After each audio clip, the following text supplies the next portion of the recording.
fix isn't put in place in the next several years. And the cost, as you can imagine today, 50 years past the 1959 area implication, is somewhere in the tens of millions of dollars.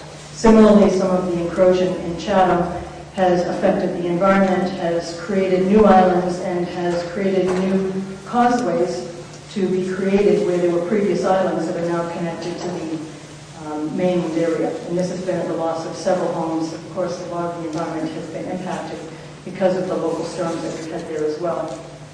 So enough of the bad news. I think the good news is that there is tremendous focus on this from a worldwide press and worldwide awareness of what is going on in the environmental area. I think one of the magazine covers that is not on the screen here is one of my favorites, which is from about a year ago, Sports Illustrated.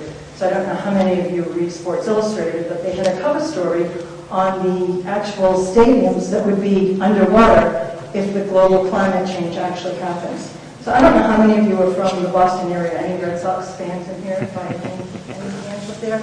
So you may know that about 3 or 4 years ago, we actually tore up the outfield at Fenway Park and improved the drainage system there. Now, before that happened, if we got significant rainfall, we would often get flooding into Fenway, and very frequently there would be fish flopping around in the outfield before the game. Now, obviously, they were cleaned up before the ballpark was open for the games, but I'm certain that Fenway is on that list of one of the potential ballparks that would be flooded because of this global impact. Okay? So what does this have to do with information technology? What does this have to do with the environmental changes that we think are underway? Well, certainly one of the good news statements is that there is so much focus on environmental issues, as you saw from these magazine covers, as we've seen in the press almost on a daily basis now, where we have, most recently, Business Week, projected that this new wave of innovation is going to be focused around sustainability and green chemistry and changes in the environment. Now, IBM does a study of CEOs every couple of years, and our most recent CEO study was completed just about a month ago. We actually interviewed over 1,100 CEOs on a worldwide basis. They were from 40 countries, 32 different industries, 1/3 US, 1/3 Asia, 1/3 Europe, and about 40% of those were from emerging economies. And to the T, almost every one of them said that sustainability was now one of their top few issues, and that they are investing in making themselves more attractive to their consumers, more attractive so that they can hire the best talent and retain the best talent. So sustainability is becoming more and more on the top of the list of CEOs, not just in the public press, as we saw.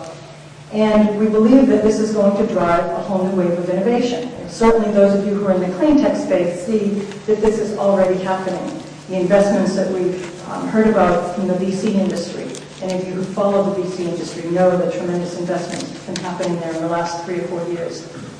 And what is driving this is the new inventions that are going on, these emerging technologies, as well as the market need. And so IT, we believe, will be part of that solution. Right? What is the problem now? How will IT be able to help some of those problems? Well, for those of you who understand the environmental ecosystems, one of the things that we see in the IT world is that there are tremendous information gaps. The information that is available is typically in different databases, or it's in different formats, in different information silos. When it might be in a common format, it's often on one person's desk, on one agency's desk, as you heard this morning from the Secretary of Commerce. One of the things that he talked about is all of the organizations in the state that are involved in helping to solve some of the problems around the environment. Well, I would put on the table that most of those organizations have their own separate databases. They aren't interconnected, they're not talking with each other, and therefore it's very hard to understand what the true problem is and where we might be able to pull the information together to find out what a real solution could be. So one of the things that we're working on in IBM is this notion of collaborative innovation and pulling together different groups that actually can share information across boundaries and come up with better inputs, we have better integration of information, and hopefully come up with better solutions.